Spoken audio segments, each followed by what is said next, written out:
Domingo passado nós falamos sobre, você lembra o tema? Sabedoria.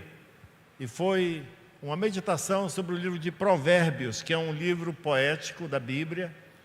E hoje eu quero falar sobre um outro livro poético da Bíblia, que é o livro de Salmos. Então, os Salmos são poemas que foram escritos profeticamente, muitos deles, para exaltar a Deus e para ser a conexão das pessoas, do povo de Israel e de todos os cristãos com o seu Senhor. Então, quando a gente adora a Deus, a gente entra numa conexão com aquele que nos criou. Sabe, irmãos, Deus criou o homem para ser um com ele.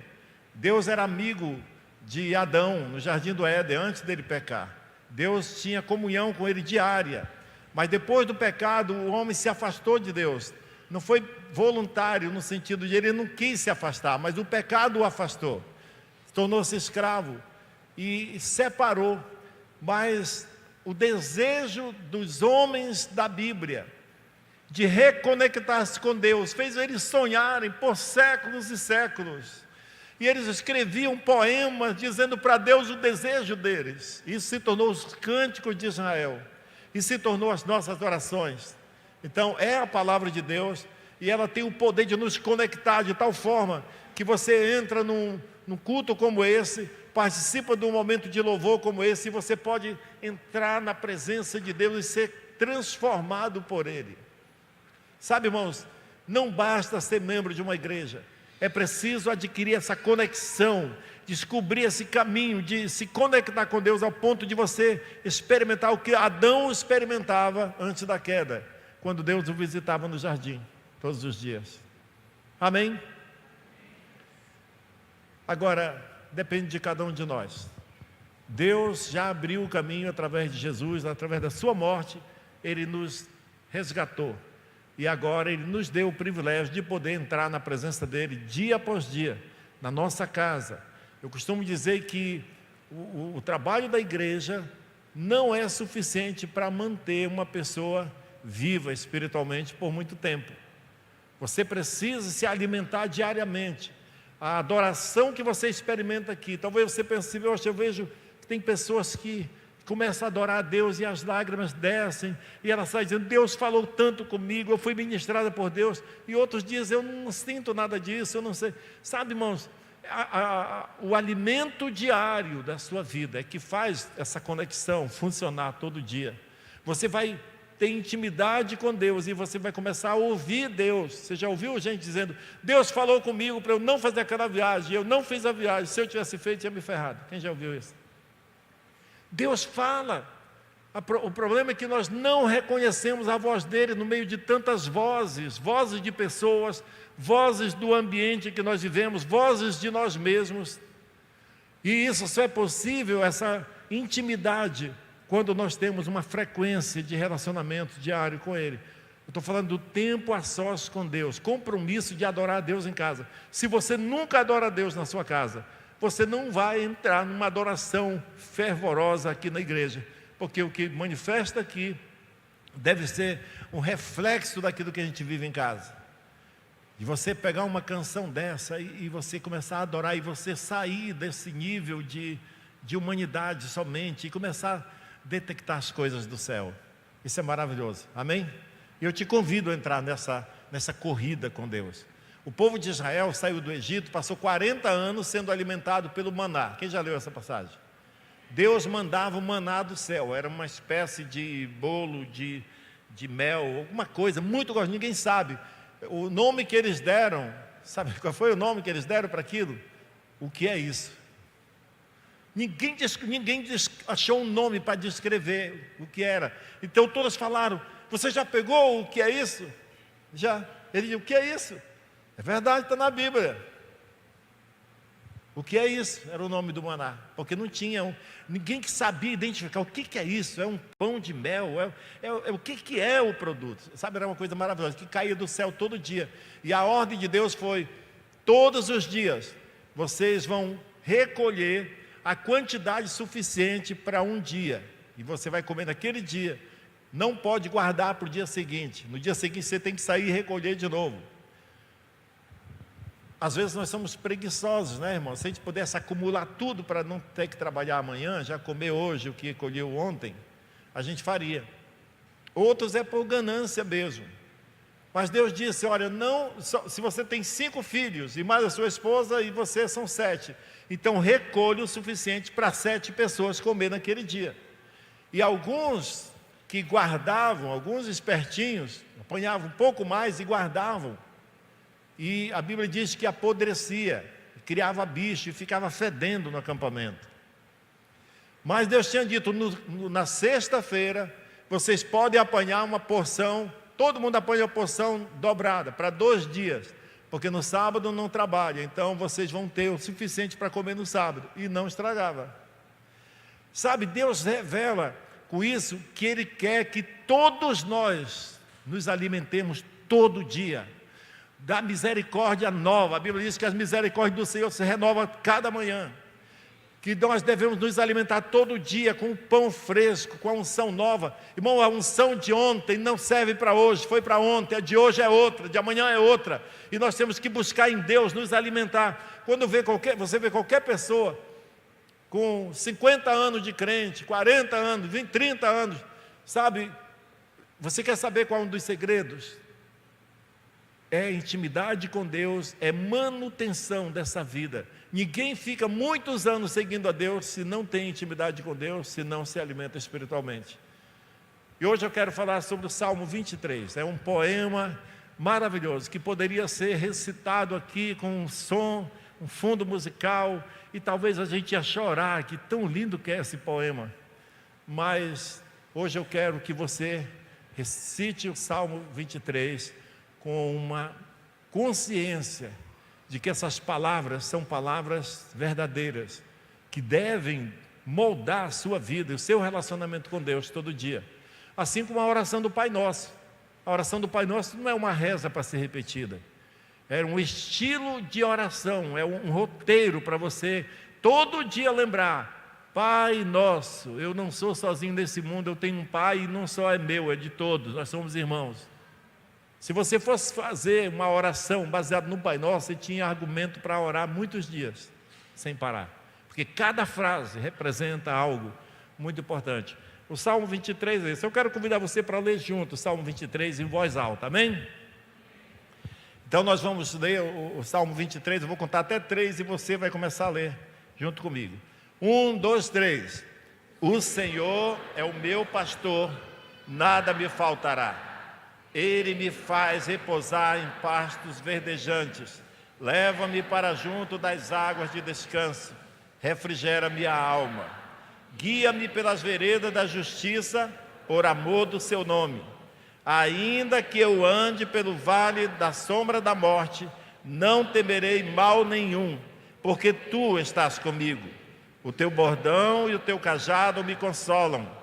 Preparas-me uma mesa na presença dos meus adversários. Unges minha cabeça com óleo e o meu cálice transborda. Bondade e misericórdia certamente me seguirão todos os dias da minha vida, e habitarei na casa do Senhor para todo sempre. Amém? Vamos aplaudir a palavra do Senhor? Aleluia! Aleluia! Esse é um poema que deve estar na boca e no coração de todos aqueles que dependem totalmente do Senhor, que confiam em Deus como seu pastor, que te sustenta, que te guarda, que te protege, que te dá futuro. Amém, irmãos? Quando o texto diz lá no finalzinho assim: bondade e misericórdia hão de me seguir todos os dias. Essa palavra seguir, nesse texto, ela tem um sentido muito interessante, porque muitas palavras na Bíblia, no original, ela tem vários sentidos. Às vezes num texto aqui está falando de algo, aquela mesma palavra está dizendo uma coisa, bem ali na frente, num outro contexto, ela pode estar falando outra coisa. Nesse contexto aqui, quando ele diz bondade, certamente que a bondade e a misericórdia do Senhor hão de me seguir. Esse seguir é a mesma coisa que um predador selvagem perseguindo uma presa. Você já viu aqueles vídeos da África, dos animais, aquelas onças correndo atrás de um animal, de uma presa? e ela está determinada a pegar, e o animal corre para cá, e ela faz as mesmas voltas, e se for onça, se subir na árvore, não adianta que ela sobe também. Ela está determinada a pegar, ela não vai desistir por nada. A Bíblia diz que esse é o pensamento. Deus está dizendo, se você tem Jesus no seu coração, deixa eu te falar uma coisa, pai que tem filho desviado, você tem chorado pelos seus filhos, talvez alguns pais tenham outra atitude, já quer expulsar de casa, já quer bater, já quer desistir. Eu te digo uma coisa, se ele é de Deus, ele já tem a palavra no coração, ele está sendo perseguido pela justiça e a misericórdia de Deus, ele vai ser trazido como o pastor que pega o seu cajado e vai fazer assim, ó, ele vai arrancar ele lá do abismo e vai trazer de volta, porque ele pertence a Deus, ele é o pastor que não abre mão das suas ovelhas. Bondade e misericórdia te seguirão todos os dias. Se você fizer uma viagem, não precisa ter medo de nada, porque a bondade e a misericórdia de Deus estão contigo. Sabe, irmãos, isso é muito maravilhoso.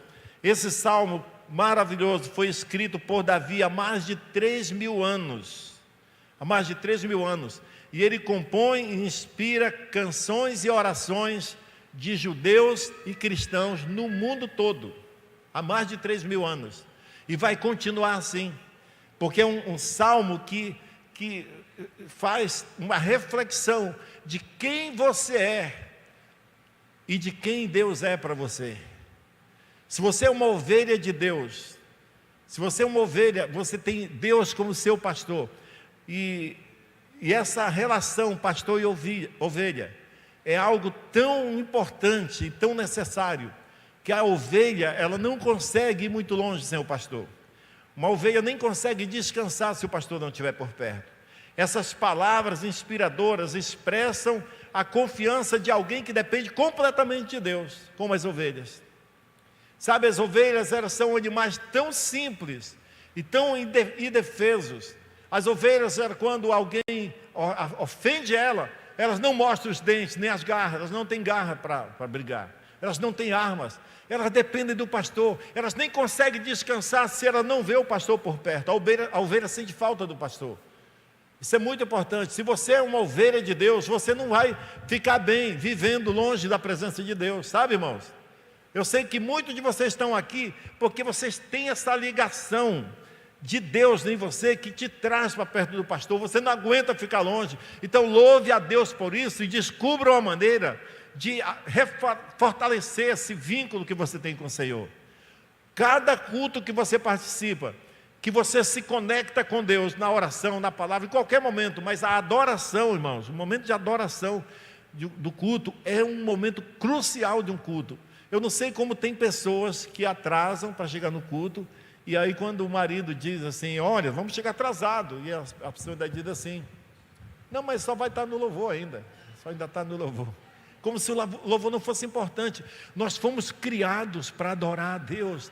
Deus planejou, dizendo, eu vou criar essas pessoas, esses seres que vão entrar em harmonia comigo e vão me adorar no meu santo templo, e enquanto eles me adoram, eu derramo sobre eles a minha bênção, a misericórdia e o meu favor. Nós nascemos para ter intimidade com Deus. Isso é muito importante, nós não podemos perder isso. O Salmo 23 é o Salmo do pastor, e foi composto por quem foi pastor de ovelhas na sua juventude, Davi. Davi era um criador de ovelhas, um cuidador de ovelhas, ovelhas do seu pai, desde adolescente. Ele cuidava das ovelhas, e Davi sabia muito bem essa relação. Quando ele diz o Senhor é meu pastor, quando ele cria essa metáfora, essa comparação sobre Deus e o pastor, ele está falando de algo que ele entende, que ele viveu, de uma experiência própria, porque Davi amava as ovelhas do pai dele. Davi levava elas para beber água, Davi deixava elas pastando nos pastos verdes, enquanto ele tocava sua harpa. Davi trazia segurança para as ovelhas, tranquilidade. Você sabia que quando as ovelhas estavam lá e Davi estava tocando, ele estava adorando a Deus, mas ele estava cuidando das ovelhas do seu pai. Davi muitas vezes colocou em risco a própria vida para proteger as ovelhas. Então eu imagino que Davi pensou assim, o que eu poderia dizer para Deus hoje, na minha adoração, Ele dizia: o Senhor é meu pastor, o pastor cuida das ovelhas, como eu cuido das ovelhas do meu pai. O pastor é capaz de dar vida pelas ovelhas. Sabe, irmão, Davi matou leões e ursos para proteger suas ovelhas, sem espingarda, sem lança, na mão. Um dia Davi, ele tinha 8 irmãos, e esses irmãos já eram pessoas que participavam do exército, já eram guerreiros. Davi foi visitar os seus irmãos lá na batalha. O pai mandou ele lá para ver como os irmãos estavam. E quando ele chegou lá no local da guerra, ele viu um gigante filisteu afrontando o exército de Deus, e todos estavam com medo. Ele ficou muito chateado com aquilo, porque ele amava o Senhor, ele era reverente a Deus.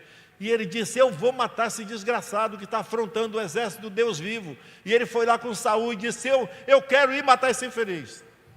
E Saul, que era o rei de Israel, antes dele, disse para ele: meu filho, esse guerreiro é guerreiro a vida toda. Ele é profissional em matar pessoas, ele mata centenas de uma vez. E você nunca usou arma, você é uma criança, você é um jovem, um adolescente, você não pode fazer isso. E Davi disse uma coisa muito interessante. Ele disse: ó rei, esse teu servo, quando cuidava das ovelhas do seu pai, um dia um leão e um urso vieram atacar o meu rebanho e levaram uma ovelha. Eu fui atrás deles, eu tomei a ovelha da boca do leão, e quando ele se voltou contra mim, eu o agarrei pela barba e eu soqueei até matá-lo. Meu Deus, que poderoso, hein? O mais poderoso foi o que ele disse sobre isso. Ele disse: esse teu servo, se Deus me ajudou a matar o leão e o urso, o mesmo Deus que fez isso vai me ajudar a matar esse incircunciso. E ele foi lá, e quando ele viu o gigante com lanças e escudos, a gente pensa que o forte foi a pedrinha que ele juntou lá do rio, né? Tem até canções e pregações sobre as 5 pedras do Jordão. Mas Davi não confiou naquelas pedras. Davi disse: sabe o quê? Você vem contra mim com lanças e escudos, mas eu vou contra ti em nome do Senhor dos Exércitos, o Todo-Poderoso, o Deus de Israel. E ele matou o gigante. Amém, irmãos? Se você é uma ovelha de Deus, todas as suas conquistas não são suas, você atribui a Deus. Quando você fica rico, quando você fica pobre, quando você faz coisas grandes ou pequenas, você vai dizer: o meu Deus está comigo, Ele que me ajudou a fazer isso, Ele que me mantém vivo. E quando você tem essa convicção, você não despreza ninguém, porque você sabe que tudo que você tem vem do Senhor, até a sua própria vida pertence a Deus. As ovelhas são simples. Quando você deixa de ser simples, é muito provável que você não está sendo ovelha de Deus. As ovelhas, elas ouvem a voz do seu pastor. As ovelhas, elas aceitam repreensão. As ovelhas, elas estão dispostas a se humilhar. Isso é muito importante, porque elas sabem que elas não são nada em si mesmas. A segurança delas está em Deus. Amém, irmãos? Davi foi tirado do curral das ovelhas para ser rei de Israel. Jessé tinha 9 filhos. Davi era um deles. Um dia Deus mandou o juiz de Israel, o Samuel, ir lá na casa de Jessé e escolher um dos filhos de Jessé para ser o rei de Israel, porque ele estava insatisfeito com Saul. Saul tinha desobedecido a Deus. E Deus disse: eu não quero mais ele como rei, vou escolher um outro rei segundo o meu coração. E mandou Samuel ir lá. E eu imagino que Samuel deve ter mandado um recado lá para o Jessé: Jessé, reúne teus filhos aí, que eu vou aí, a mandado de Deus, para escolher um deles para ser o rei de Israel. Então Jessé preparou a sua casa. Jessé era o pai de Davi. Preparou a casa. A Bíblia diz que ele preparou um banquete para receber o profeta. E quando o profeta chegou lá, que era profeta e juiz, Samuel, ele se apresentou lá e disse: onde estão os teus filhos? Traz que eu vou escolher um, ver o qual deles Deus escolheu para ser o rei de Israel. E veio o primeiro, e ele achou aquele jovem bonito, forte, guerreiro, postura de guerreiro. Então ele pensou logo: deve ser esse. Mas Deus falou para ele: não é esse, então passa. Houve um desfile lá, viu, mano? O primeiro desfile da Bíblia. Aí veio o segundo. Ele olhou, achou que era, mas também Deus falou, também não é esse. Passou o segundo, terceiro, quarto, quinto, sexto e o sétimo. Aí acabou. Aí ele disse para Jessé, acabaram seus filhos? Não tem mais? Se Jessé mente ali, hein? Não tem mais. Não, mas Jessé falou, é o seguinte, tem um lá, mas aquele a gente não conta. Eu estou parafraseando, estou inventando. Tem um menino lá, que é o mais novinho, ele está cuidando das ovelhas lá, mas eu acho que não sei nem se você vai querer vê-lo. Ele disse, manda chamá-lo, e ninguém vai sentar à mesa, nem comer, até que ele venha. Gente, quando eu li essa palavra esse dia, sabe, veio aquela sensação, meu Deus, essa palavra nos lembra de uma frase, até de um cântico, né? Até que ele venha. Quem é que a gente está esperando? O Messias, até que ele venha. Na Santa Ceia diz, fazer isso em memória de mim, e lembrar da morte de Jesus até que ele venha. E Davi era um tipo de Cristo. Sabe por quê? Davi representou Cristo. Lá num dos salmos, Davi fala assim, como se ele estivesse na cruz. Ele diz, eu inclino meus olhos e eu vejo homens ferozes afrontando-me e fazendo sorteio das minhas vestes. Ele estava falando de quem? Ele estava representando Jesus, ele estava como que encarnando Jesus antes de Jesus vir a esse mundo. Davi estava sendo profeticamente usado por Deus para falar de Jesus. Nesse salmo aqui, nesse episódio de Samuel, lá com Jessé, ele falou, até que ele venha, ninguém vai comer nada aqui. Então, quando Davi apareceu na praça de desfile, quando Davi entrou no ambiente, a Bíblia diz que Samuel foi ao encontro dele e derramou o óleo na cabeça dele e ungiu como rei de Israel. Davi saiu do curral das ovelhas. Davi veio lá de uma área rural, remota, para a cidade, para assumir autoridade e poder sobre todo Israel. Isso nos fala que não importa qual foi a sua origem, não importa de onde você veio, qual é a sua condição, nem como você chegou aqui. Se Deus encontrar em você o que Ele encontrou em Davi, um coração humilde, obediente, um coração ensinável, alguém disposto a aprender, sem pular os processos, Deus vai pegar você e vai te usar poderosamente para cumprir o seu propósito na terra. Não importa quem você seja. Os seus talentos e as suas qualificações para Deus não valem nada. Paulo sabia tudo. Paulo disse, eu podia me orgulhar, se tinha um judeu eloquente era eu era mais do que todos os outros. Ele disse, mas aquilo que para mim era considerado lucro, agora é como esterco, como perda. Porque quando ele conheceu a Cristo, a grandeza de Deus, a escolha de Deus na vida dele, tornou toda a sabedoria dele como lixo, como nada, coisa sem futuro.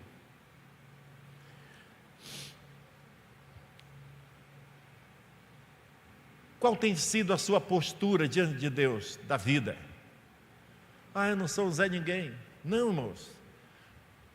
O que faz você ser alguma coisa é a presença de Deus na sua vida. Se você é a ovelha do pastor, você pode dizer, o Senhor é meu pastor, nada me faltará. Ele me faz repousar em pastos verdejantes. Ele me leva para as águas tranquilas, refrigera minha alma. Ainda que eu ande pelo vale da sombra da morte, eu não terei medo, porque o Senhor está comigo. Sabe, irmãos, se você é a ovelha do pastor, você não tem como andar,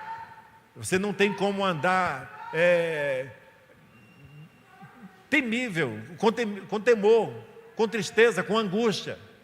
Você não tem que ter temor, você não tem que andar ansioso. Se o Senhor é o seu pastor, Ele cuida de você do começo ao fim. O Senhor é o meu pastor, nada me faltará. Não importa a sua origem, como eu falei, não importa o quanto você pode fazer, o importa quem você é ovelha do Deus poderoso. Ele é o seu Senhor, Ele é o seu Senhor. O Salmo 23 fala profeticamente de Jesus, porque Davi estava apresentando ali o pastor das nossas almas. E em João capítulo 10, Jesus disse, eu sou o bom pastor, conheço as minhas ovelhas e elas me conhecem. Amém? Aleluia. Não tem um povo mais feliz na terra do que o povo que conhece seu Deus, as ovelhas do nosso pastor. Nesse salmo, Versículo 1, né, foi o 23 que nós lemos, no versículo 1 diz que o Senhor meu pastor, nada me faltará. Davi usa a sua própria experiência para dizer o que eu estou falando aqui, eu estou atribuindo a Deus a minha vivência, aquilo que eu tenho presenciado, aquilo que tem sido uma experiência na minha vida. Qual tem sido a sua experiência no seu dia a dia? Sabe, irmãos, a sua vivência como cristão tem inspirado você a fazer cântico para Deus? As suas orações, elas te inspiram a chegar diante de Deus com alegria, com segurança? Ou você se sente alienado? O Senhor é o meu pastor. Diga, o Senhor é o meu pastor. Davi amava as suas ovelhas ao ponto de arriscar sua vida por elas, quando matou o urso e o leão. No versículo 2 fala que verdes pastos e águas tranquilas. Deus providencia um banquete para nós.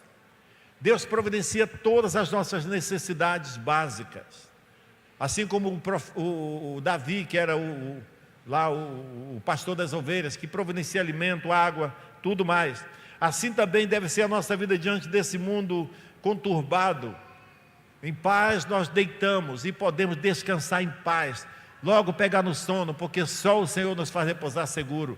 Isso aqui está escrito em Salmo 4, versículo 8. Em paz eu me deito, logo pego no sono. Deixa eu te falar uma coisa, você não tem que andar preocupado com as coisas. Se alguma coisa está dando errado, se você não está conseguindo resolver, o que a sua preocupação pode fazer? Eu sei o que elas podem fazer. Elas podem atrapalhar mais ainda, te deixar mais incapaz de fazer alguma coisa. A Bíblia diz, não andeis ansiosos de coisa alguma. Ao invés disso, apresente a Deus as suas petições pela oração e pela súplica com ações de graças. Essa palavra está dizendo o seguinte: se você está com um problema para resolver e você não consegue resolver, não se preocupe. Em vez de ficar preocupado, coçando a cabeça, roendo as unhas, isso não dá em nada.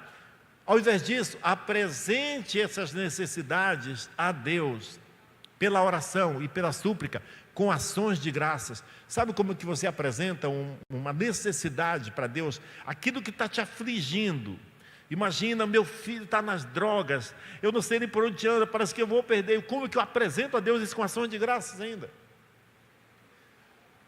Tem pessoas que só lamentam diante de Deus, mas Ele diz, não, você não precisa lamentar, você precisa apresentar a Deus com ações de graça. Eu vou pegar a situação mais difícil que eu tenho e vou dizer, Deus, essa é a situação que eu estou vivendo, não tenho conseguido, mas graças a Deus, ainda bem que o Senhor é o meu pastor, e eu sei que o Senhor pode fazer isso por mim, então eu vou descansar no Senhor, eu vou até me deitar e vou dormir em paz, não vou perder o sono por isso, porque o Senhor cuida de mim.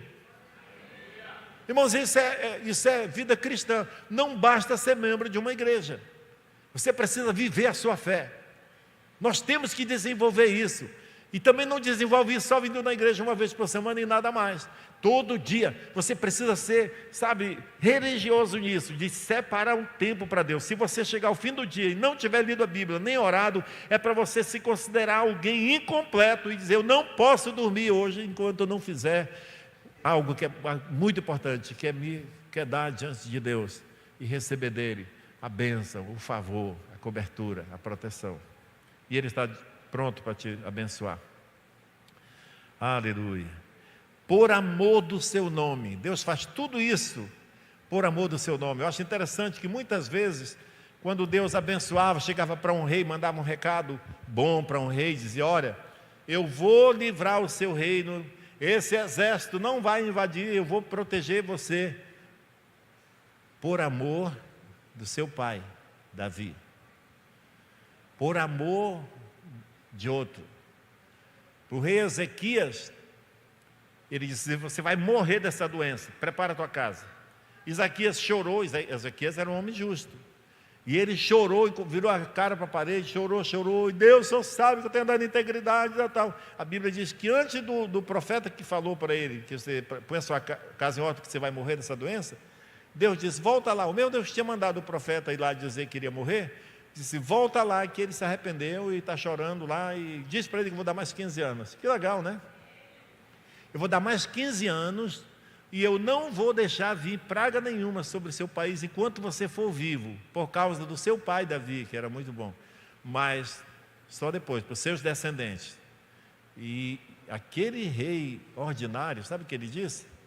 Ah, essa palavra é muito boa, ainda bem que não vai ser no meu tempo a desgraça, vai ser dos meus filhos. E nesses 15 anos que ele teve, de vida a mais, ele teve um filho, que reinou depois dele e foi o pior rei de Israel. E veio a desgraça sobre o reino dele. Mas ele, egoístamente, falou, ainda bem que a palavra foi boa, que eu não vou sofrer. Quem vai sofrer? Meus netos. Olha só, gente, vê se isso é gente de Deus. Vê se isso é uma postura cristã.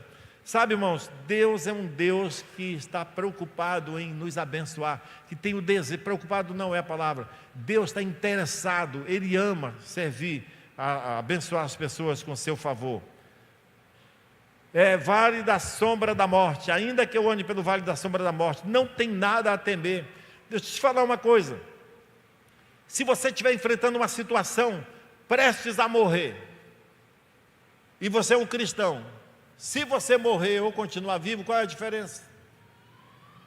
Eu não quero morrer amanhã nem depois, quero ficar mais alguns anos aqui. Mas se eu morrer hoje, que prejuízo eu vou ter, irmão? Nenhum. Na verdade, as pessoas até dizem que fulano passou dessa para melhor. Quem já ouviu essa frase? Nem sempre é melhor, porque se não for um seguidor de Jesus, é pior. Mas se você é um seguidor de Jesus, mesmo que você enfrente uma situação de morte, você estará pronto. O apóstolo Paulo dizia assim, olha, eu estou pronto para partir e estar com Deus, mas também eu quero ficar aqui, porque tem muitas almas que eu quero ganhar para Jesus, e eu estou nessa crise, eu quero ir, mas depois eu não quero. Mas uma coisa ele falou, eu sei que partir e estar com Cristo é infinitamente melhor. Então Deus nos dá consolo, segurança e força. Nós precisamos viver os dias que nós temos nessa terra com intensidade, fazendo a obra de Deus, porque nós não sabemos o dia que nós iremos partir. Amém? Confie no Senhor. A tua vara e o teu cajado me consolam. Preparas-me uma mesa na presença dos meus adversários. Unge minha cabeça com óleo e meu cálice se transborda. Uma mesa na presença dos adversários. Cajado, teu bordão. A tua vara e o teu cajado me consolam. Sabe que as ovelhas, elas ficavam tranquilas quando elas viam o pastor por perto, porque o pastor carregava, na versão que nós lemos, fala bordão. Em outras versões é vara, a tua vara e teu cajado. O pastor andava com uma vara e um cajado. O cajado era uma vara com uma curva assim na ponta. Quem já viu um cajado? Esse cajado me consolam. E a vara também. O cajado era para quando a ovelha, que era tão despercebida, ela ficava comendo, sem olhar para o perigo, até que caiu no barranco. Não podia mais subir, o pastor ia lá com aquele cajado e puxava ela de volta, ele resgatava. Então a ovelha olhava e dizia, o pastor está por perto, eu posso ficar tranquilo, não precisa se preocupar, se eu cair ele me cuida. A vara era para proteger as ovelhas dos predadores. Ela olhava, não precisa se preocupar, porque se vier um leão ou urso, o pastor está ali, ele vai assumir por mim, ele vai resolver a parada. Sabe, irmãos, ser ovelha de Deus é ser simples. Não seja complicado. Seja uma pessoa que depende de Deus, como as ovelhas dependem. Na verdade, se nós não dependermos de Deus, nós não somos ovelhas. Prepare uma mesa na presença dos adversários. Irmãos, era costume no Oriente Médio antigo, quando as pessoas ofereciam um banquete, era costume deles ungir com óleo de oliva perfumado a pessoa mais importante daquele banquete. Imagina que eles vão fazer um banquete e convidar uma pessoa que eles querem honrar. Então, na hora do banquete, ungia-se o convidado importante, a pessoa que eles queriam honrar. Isso era uma espécie de distinção. Todo mundo sabia que aquela pessoa era a pessoa mais importante da festa. Deixa eu te falar uma coisa. A Bíblia diz, Davi diz que Deus prepara um banquete para nós, na presença dos nossos adversários. Ou seja, mesmo quando nós estamos cercados de adversários, você sabe que esse mundo detesta a igreja, você sabe que o mundo não ama a palavra de Deus, você sabe que as coisas do mundo, se eles pudessem, eles massacravam a igreja, mas como nós somos ovelha do Senhor, como nós temos um pastor forte e poderoso, igual aquele canto, maior, ele é maior do que os reinos, do que os poderosos, do que os reis e governadores, ele está acima de tudo e de todos. Nós somos tratados como príncipes. A Bíblia diz que nós somos ungidos. Quando você se converte, você tem a marca do Espírito Santo, o selo de Deus em você, e você pode andar nos lugares mais perigosos que você andar. Você é visto por Deus e pelos demônios como alguém importante e especial. Os demônios têm medo de você, e Deus se aproxima, tem intimidade com você. Aleluia. Aleluia. Essa é a vida de uma ovelha consciente de quem ela é. Aquele que sabe que Deus é o seu pastor, ele vive assim. Quando o texto diz que bondade e misericórdia me seguirão todos os dias, eu sei que eu não estou sendo seguido por feras selvagens. Você não está sendo seguido pelo maligno, sabe? Quando tem pessoas que estão, irmãos, ora por mim, que o diabo está me perseguindo. Não, irmãos, o diabo não persegue você não. Sabe? Quem anda atrás de você o tempo todo, se você é de Deus, é a bondade e a misericórdia de Deus, te seguem. Você é um servo de Deus, cuidado pelo Senhor. Tem alguém que se preocupa com a sua segurança, que cerca você de proteção, que faz você evitar decisões erradas. Se você tem Deus como seu pastor, você vai precisar se aliançar com Ele e desenvolver uma intimidade ao ponto de você começar a reconhecer a voz de Deus no meio de tantas vozes, as vozes do ambiente, do que o mundo está dizendo, as vozes das pessoas à nossa volta que muitas vezes não querem o nosso bem, as vozes do nosso próprio egoísmo quando nós queremos algo que não é isso que Deus quer. Você vai entender, não é isso que Deus quer, e eu existo para agradar e glorificar a Deus. Amém?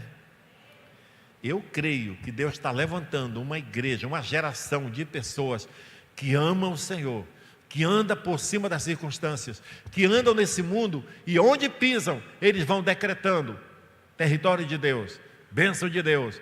Pessoas tão desesperadas vão encontrar com Ele, vão ser abençoadas de alguma forma, porque nós carregamos dentro de nós o Espírito que ressuscitou Jesus dentre os mortos, está dentro de nós. Nós deveríamos ser mais conscientes disso. Não se distraia com as coisas dessa vida. Não deixa as novidades, sabe, essas tecnologias que o mundo tem, aquilo que todo mundo quer, às vezes sua camisa, às vezes perde. Tem gente que trabalha, vive para trabalhar, escravo do trabalho e perde família, vai tirando coisas da sua agenda. Eu não posso mais ir para a igreja porque agora arrumei mais um plantão, e agora tem mais um plantão, eu não vou poder ficar com a minha família, e tem mais outro plantão, não vou poder ir na escola do meu filho, e tem mais outro plantão, eu preciso de mais dinheiro, não vou poder tirar tempo com a minha família, sabe, irmãos? E aí começa a perder as coisas, perde a vida. Tudo isso vai ficar, é lixo. Isso aqui é lixo. O iPhone é lixo. A minha justiça e a sua justiça é trapo de imundícia. A única coisa que vale é o nosso relacionamento com Deus. Nós vamos morar eternamente. Habitarei na casa do Senhor para todo sempre. Amém, irmãos? Quando a trombeta de Deus tocar, nossos ouvidos vão estar atentos e todos nós vamos responder: eis-nos aqui, Senhor. A Bíblia diz que os mortos em Cristo vão ressuscitar primeiro, depois nós, os vivos, os que ficarmos, seremos arrebatados juntamente com eles entre nuvens para o encontro do Senhor nos ares, e assim estaremos para sempre com o Senhor. Esse é o final da história de todos aqueles que seguem o Senhor Jesus de todo o seu coração.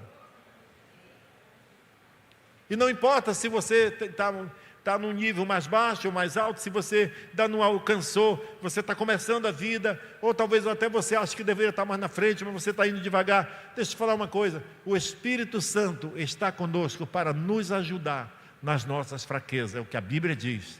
Ele nos auxilia nas nossas fraquezas. Se aposse disso, seja você mesmo, não queira ser igual ao outro, sabe, começa todo dia a dizer: o Senhor é o meu pastor, é Ele que vai me guiar, Ele que vai me dirigir, eu vou poder andar na presença de Deus todos os dias da minha vida, não vou abandonar o Senhor por nada, porque o que seria da minha vida sem o Senhor? Amém, irmãos?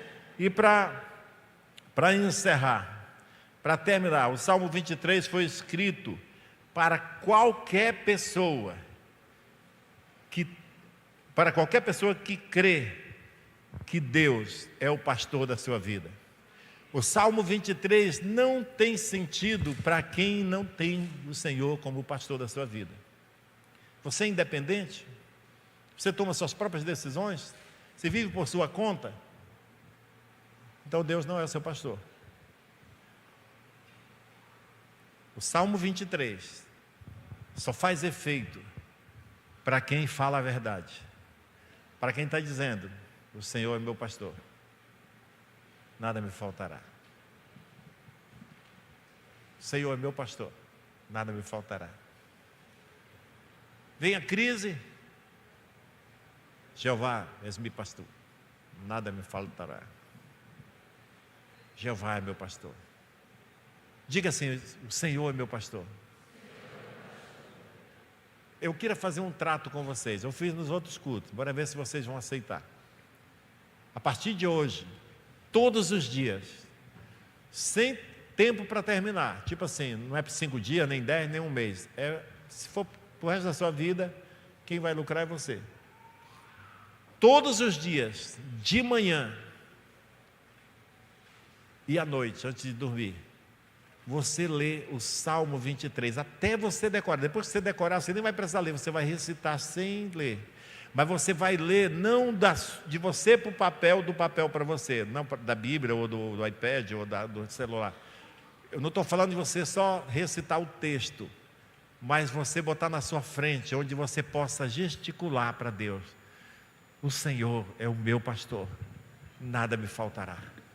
Ele me faz repousar em pastos verdejantes. Talvez vai ter algum dia que você vai estar andando em deserto, mas você diz, mas esse deserto é passageiro, porque o meu destino é habitar na casa do Senhor para todo sempre. O Senhor é o meu pastor. Irmãos, faça isso convencido de quem você é mesmo, e não faça isso recitando um poema somente. Diga para Deus, Ele vai estar te ouvindo. Ele vai estar ouvindo a sua oração, Ele vai estar confirmando, é verdade, você é o meu filho, minha ovelha, eu vou cuidar de você, pode dormir em paz, que eu vou proteger você. Amém, irmãos?